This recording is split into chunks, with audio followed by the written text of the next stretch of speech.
আমি শুনেছি সেদিন তুমি সাগরের ঢেউয়ে চেপে নীল জল দিগন্ত ছুঁয়ে এসেছ।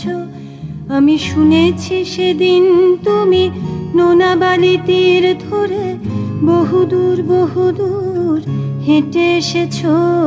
আমি কখনো যাইনি জলে, কখনো ভাসিনি নীলে, কখনো রাখিনি চোখ ডানা মেলা গাংচিলে।